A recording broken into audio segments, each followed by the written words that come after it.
అందరికీ నమస్కారం. ఈరోజు కథ పంతం ప్రేమ పార్ట్ 48. ఇక స్టోరీలోకి వెళ్తే మ్యాన్షన్లో కబోర్డ్లో కూర్చొని ఉన్న భానుని చూశాడు విక్రమ్. విక్రమ్ తనను చూసేయడంతో బిక్కమొహం వేసుకొని కూర్చుంది భాను. చిన్నగా నవ్వుతూ భాను వైపు నడిచాడు విక్రమ్. నడుము చుట్టూ కేవలం టవల్ మాత్రమే కట్టుకొని తడి జుట్టును వేలతో సవరించుకుంటూ తన వైపే వస్తూ ఉన్న విక్రమ్ని చూస్తుంటే భాను హార్ట్ బీట్ రైజ్ అయింది. విక్రమ్ను చూస్తూ కబోర్డ్లో అలాగే బిగుసుకుపోయి కూర్చొని ఉండిపోయింది భాను. భాను దగ్గరకు వెళ్ళిన విక్రమ్ ముందుకు వంగి భాను కళ్ళల్లోకి కళ్ళు పెట్టి చూస్తూ ఏంటి అన్నట్టుగా కళ్ళెగరేశాడు. అప్రయత్నంగానే ఏమీ లేదు అన్నట్టు తల ఊపిన భాను ట్రాన్స్ నుండి తేరుకొని కిందకు దిగబోయింది. కానీ కిందకి దిగకుండా భానుని పట్టుకున్న విక్రమ్ మరి ఇక్కడేం చేస్తున్నావు అని అన్నాడు. అది నేనిక్కడ నువ్విక్కడ అని ఏడిపిస్తున్నట్టుగా అన్నాడు విక్రమ్. వెతుకుతున్నాను, నా వస్తువు కనిపించడం లేదు, దానికోసం వెతుకుతున్నాను. ఇందులో కూర్చొని వెతుకుతున్నావా? హా అని భాను అనడంతో నవ్వేశాడు విక్రమ్. అది చూసిన భాను ఉక్రోషంగా విక్రమ్ వైపు చూస్తూ నా రూమ్ నా ఇష్టం, నేను కబోర్డ్లో కూర్చుంటాను లేదా బెడ్పై పడుకుంటాను, బెడ్ కింద పడుకుంటాను, అదంతా మీకు అనవసరం అని అంటూ విక్రమ్ను వెనక్కి నెట్టి కిందకి దిగింది. కిందకి దిగిన భానుని పట్టుకొని తన దగ్గరకు లాక్కున్నాడు విక్రమ్. విక్రమ్ కళ్ళల్లోకి సూటిగా కోపంగా చూస్తూ ఉంది భాను. వైల్డ్ కిటన్ అని చిన్నగా నవ్విన విక్రమ్ భానుని మరింత దగ్గరగా లాక్కున్నాడు. విక్రమ్ లాగినప్పుడు భాను చేతికి విక్రమ్ భుజం దగ్గర గాయంలా తగిలింది. భాను అదెంతో చూడ్డానికి ట్రై చేస్తున్న టైంలో విక్రమ్ మరింత ముందుకు వంగి భానుని కిస్ చేయబోయాడు.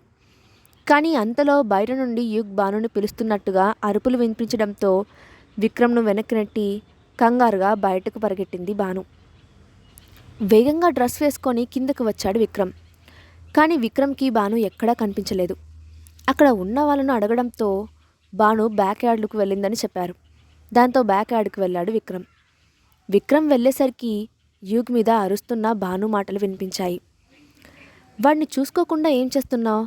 ఇప్పుడు చూడు ఏం జరిగిందో, వాడు బయటకు వెళ్తే ఎంత ప్రమాదం అనేది ఆలోచించావా అని అంటుంది భాను.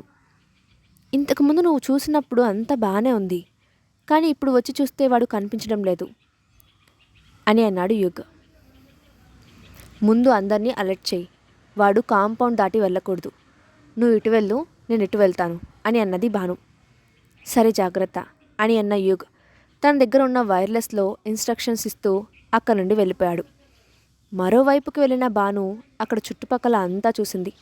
కానీ ఎక్కడా ఏ అలికిడి లేకపోవడంతో ఎక్కడికి వెళ్ళావురా అని అనుకున్న భాను ఒక్క క్షణం ఆలోచించిన తర్వాత తన దగ్గర ఉన్న వైర్లెస్లో తను వెళ్తున్న ప్లేస్ గురించి యూకి చెప్పి వాడు అక్కడే ఉండే అవకాశం ఉంది, నేను వెళ్తున్నాను అని చెప్పిన భాను మాటలు విన్న యుగ్ వద్దు అని చెప్తున్నా పట్టించుకోకుండా అటువైపు వెళ్ళింది భాను. మ్యాన్షన్ కాంపౌండ్ వాల్ దాటి వెనుక పక్కగా బయటకు వచ్చిన భాను చాలా దూరం నడిచిన తర్వాత చిన్న వాటర్ ఫాల్ లాంటి ప్రదేశానికి వచ్చింది. అక్కడ లైట్స్ వెలుగుతున్నప్పటికీ అక్కడ సహజ సిద్ధంగా ఉన్న చీకటిని తరిమి కొట్టలేకపోతున్నాయి. అక్కడ ఉన్న చదునైన ప్రదేశంలో నిలబడిన భాను చుట్టూ చూస్తూ తన నడుము దగ్గర ఉన్న మువ్వల గొలుసును తీసి ఊపింది. నిశ్శబ్దంగా ఉన్న ఆ చోటు మొత్తం ఆ మువ్వల చప్పుడు ప్రతిధ్వనించింది. కానీ చుట్టుపక్కల ఎటువంటి అలికిడి లేదు. దాంతో దీర్ఘంగా నిట్టూర్చిన భాను పెద్దగా మాట్లాడుతూ నువ్వు ఇక్కడే ఉన్నావని నాకు తెలుసు, నీ దగ్గరకు రాకపోవడం నా తప్పే, ఐఎమ్ సారీ రా అని అంటూ మోకాళ్ళ మీద కూర్చుంది. భాను వెనకే ఫాలో అవుతూ వచ్చిన విక్రమ్కు భాను ఏం చేస్తుందో ఎవరి గురించి మాట్లాడుతుందో అర్థం కాక చూస్తున్నాడు. భాను దగ్గరకు వెళ్తున్న విక్రమ్కు వాళ్ళకు కాస్త దూరంలో గుబురుగా ఉన్న పొదల చాటున ఏదో అలికిడి వినిపించింది. మరుక్షణంలో ఆ పొద నుండి బయటకు వచ్చింది ఒక ఆకారం. కానీ చీకటి కారణంగా అది ఏంటి అనేది అర్థం కాలేదు. అది నేరుగా భానువైపు వస్తూ ఉండడం చూసిన విక్రమ్ బన్నీ అంటూ భానువైపు పరిగెత్తాడు. విక్రమ్ వైపు చూసిన భాను ఆదిత్య నువ్వు ఇక్కడేం చేస్తున్నావు అని అంటూ పైకి లేచి నిలబడింది. భాను మాటలు పట్టించుకోకుండా త్వరగా అక్కడి నుండి వచ్చేయి అని అంటూ అరుస్తున్నాడు విక్రమ్. అంతలో భయంకరంగా వినిపించింది ఓ గర్జన. దాంతో ఇద్దరూ ఒకేసారి తల తిప్పి ఆ గర్జన వినిపించిన వైపు చూశారు. భాను వైపే పరిగెడుతూ వస్తూ ఉంది ఒక సింహం. దాని వేగం చూసిన భాను అప్రయత్నంగా ఒక అడుగు వెనక్కి వేసింది.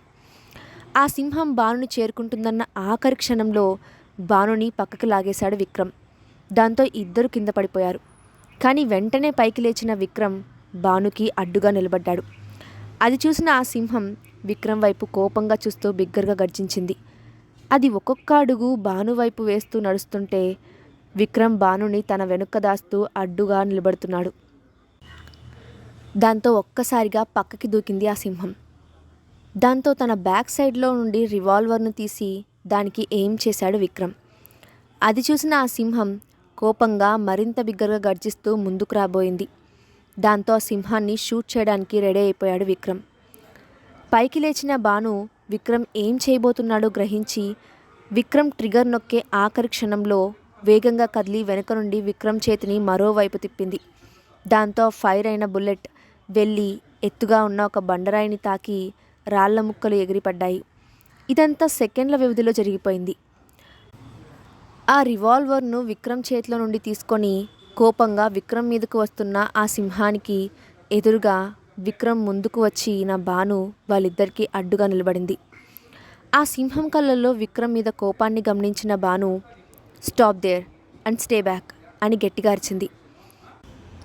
భాను మాట వినగానే కోపంగా ఉన్న ఆ సింహం కాస్త ఒక్కసారిగా ఒబీడియంట్ కిడ్లా మారిపోయి 2 అడుగులు వెనక్కి వేసి నిలబడింది. అక్కడ జరిగేదంతా ఏమీ అర్థం కాక చూస్తున్నాడు విక్రమ్. దూరంగా నిలబడి అక్కడ జరిగేదంతా చూస్తున్నారు మాహిర్, అనుపమ, ధర్మేంద్ర, లీలావతి ఇంకా యుగ్. ధర్మేంద్ర ముఖంలో ఒక సంతృప్తితో కూడిన నవ్వు విరిసింది. అది చూసిన లీలావతి ఏమైంది అని అడిగింది. నా కూతురు సెలెక్షన్ ఎప్పటికీ తప్పు కాదు అని అక్క నుండి వెళ్ళిపోయాడు ధర్మేంద్ర.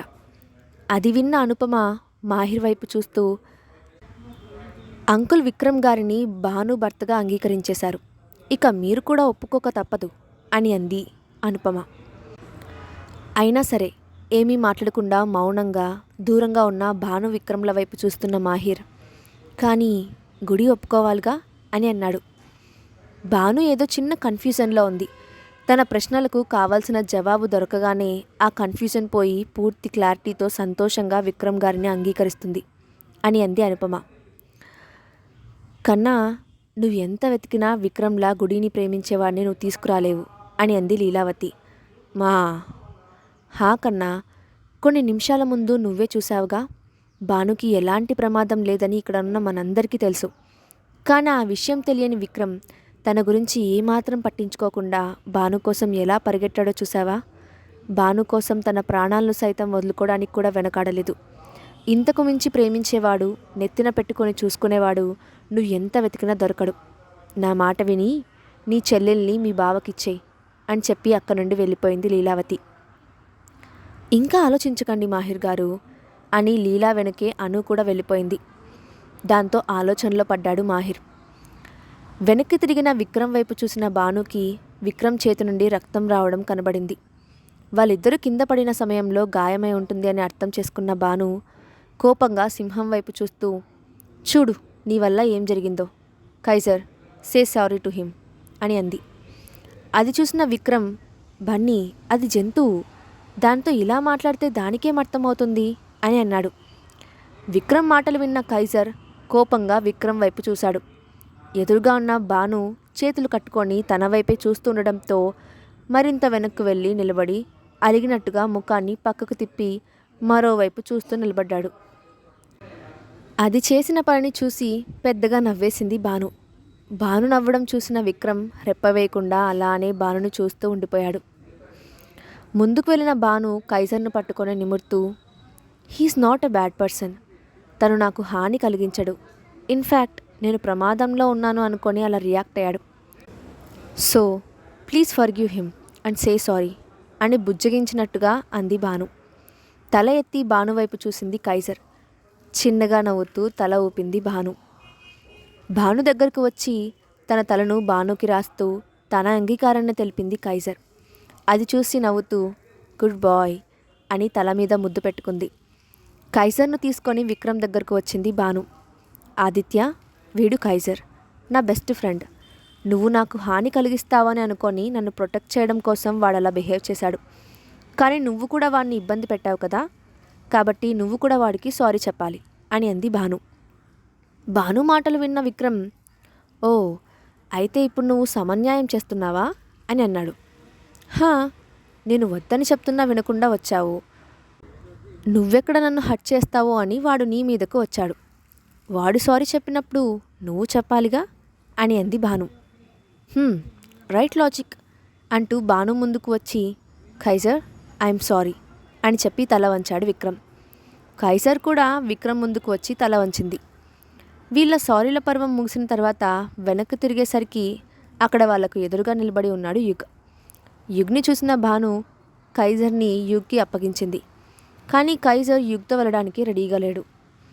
నేను వెంటనే వచ్చేస్తానుగా, నువ్వు వెళ్ళు అని చెప్తున్నా వినకుండా ఖైజర్ మొరాయిస్తుండడంతో, ఆదిత్య ముందు మీరు వెళ్ళి ఫస్ట్ ఎయిడ్ చేయించుకోండి, నేను కొంచెం సేపటిలో వచ్చేస్తాను అని అంది భాను. చిన్న పిల్లాడిలా భానుని అత్తుకుపోయిన ఖైజర్ను చూసిన విక్రమ్, సరే అని అన్నాడు. విక్రమ్ పెట్టిన ఎక్స్ప్రెషన్ చూసి తమలో తామే నవ్వుకున్నారు యుగ్ ఇంకా భాను. యుగ్, ఆదిత్యను తీసుకొని వెళ్ళు అంటూ ఖైజర్తో పాటు మరోవైపు నడిచింది భాను. బ్యాక్ యార్డ్లో ఖైజర్ కోసం స్పెషల్గా ఒక రూమ్ను అచ్చం అడవిలా ఉండే విధంగా రాళ్ల మొక్కలతో కొంత భాగాన్ని రెడీ చేశారు. అందులో ఖైజర్తో పాటు తిరుగుతూ కబుర్లు చెప్తుంటే తన భాషలో తను కూడా ఊకొడుతూ భానుకు ఊసులు చెప్తున్నాడు ఖైజర్. రూమ్లో విక్రమ్ చేతికి ఫస్ట్ ఎయిడ్ చేస్తున్నాడు యుగ్. ఫస్ట్ ఎయిడ్ చేస్తూ పదే పదే విక్రమ్ వైపు చూస్తున్నాడు యుగ్. తను ఏదో అడగాలని అడగలేక సతమతమవుతున్నాడు అని గ్రహించిన విక్రమ్ యుగ్ వైపు చూస్తూ, ఫీల్ ఫ్రీ అని అన్నాడు. అదేదో అడగాలని అడగలేక ఇబ్బంది పడుతున్నావు కదా, అదే నీకెలా? అదేంటంటే ఖైజర్ గురించి మాకు తెలుసు, కానీ నీకు తెలియదు కదా, అలా ఎలా అంత ధైర్యంగా దాన్ని ఎదిరించడానికి కూడా సిద్ధపడ్డావు? నీకు భయం అనిపించలేదా అని అడిగాడు యుగ్. యుగ్ వైపు కింద నుండి పై వరకు పరిశీలనగా చూసిన విక్రమ్, ఒకరిని మనస్ఫూర్తిగా ప్రేమించి వాళ్ళు మన ప్రాణం అనుకున్నప్పుడు వాళ్ళు మన కళ్ళ ముందే ప్రమాదంలో ఉంటే ఆ క్షణం మనకి వాళ్ళ క్షేమం తప్ప మరేమీ కనిపించదు. ఆ క్షణం పూర్తి ప్రపంచంతో అయినా యుద్ధం చేయగలం. విక్రమ్ చెప్పింది విన్న యుగ్ ఆలోచనలో పడ్డాడు. బయట గుమ్మం దగ్గర నిలబడి ఉన్న మాహిర్ విక్రమ్ చెప్పింది విని సైలెంట్గా అక్కడి నుండి వెళ్ళిపోయాడు. చూస్తుంటే నీ మనసు ఇంకా నీ దగ్గర ఉన్నట్టుంది అని యుగ్ని ఏడిపిస్తున్నట్టుగా అన్న విక్రమ్, ఒక్కసారి మనస్ఫూర్తిగా ప్రేమించి చూడు, అంతా నీకే అర్థమవుతుంది అని అన్నాడు విక్రమ్. చిన్నగా నవ్వుతూ, నేను విన్నదాని ప్రకారం you are a cold person who never express any feelings to others, but you are completely different అని అన్నాడు యుగ్. విక్రమ్ చిన్నగా నవ్వాడు, కానీ ఏం సమాధానం చెప్పలేదు. అంతలో విక్రమ్ ఫోన్ రింగ్ అవడంతో మొబైల్ తీసుకొని ఆ రూమ్ నుండి వాళ్ళ బెడ్రూమ్ వైపు వెళ్ళిపోయాడు విక్రమ్. కొంతసేపటి తర్వాత లోపలికి వచ్చిన భానుకి విక్రమ్ అక్కడ కనిపించలేదు. భాను హాల్లో ఉన్న యుగ్ని పిలిచి విక్రమ్ గురించి అడగ్గా రూమ్లో ఉన్నాడని చెప్పాడు యుగ్. ఇంకా ఇలా కన్ఫ్యూజన్లో బ్రతకడం నా వల్ల కాదు, ఇప్పుడే విక్రమ్ని అడిగి విషయం ఏంటి అనేది తేల్చేయాలి అని అనుకుంటూ మెట్లెక్కి తన రూమ్ వైపు వెళ్తుంది భాను. రూమ్ దగ్గరకు వెళ్ళి మూసి ఉన్న తలుపులను చూసి పిడికిలి బిగించి కళ్ళు మూసుకొని దీర్ఘంగా శ్వాస తీసుకొని వదిలిన భాను ధైర్యం కూడి తీసుకొని తలుపు తీయబోయింది. వెనుక నుండి గుడి అని వినిపించిన పిలుపుతో వెనక్కి తిరిగి చూసింది భాను. వెనుక మాహిర్ నిలబడి ఉన్నాడు. మాహిర్ ముఖంలో కనిపించిన ఎక్స్ప్రెషన్ని చూసిన భాను కొంచెం కన్ఫ్యూజ్ అయింది. అన్నయ్య, ఏమైంది? ఈజ్ ఎవ్రీథింగ్ ఆల్ రైట్ అని అడిగింది భాను. మరి కమ్ విత్ మీ అని అంటూ భానుని తీసుకొని తన బెడ్రూమ్ లోపల సీక్రెట్గా ఉన్న పర్సనల్ స్టడీ రూమ్లోకి తీసుకొని వెళ్ళి భానుని సోఫాలో కూర్చోపెట్టి టేబుల్ దగ్గరకు వెళ్ళాడు మాహిర్.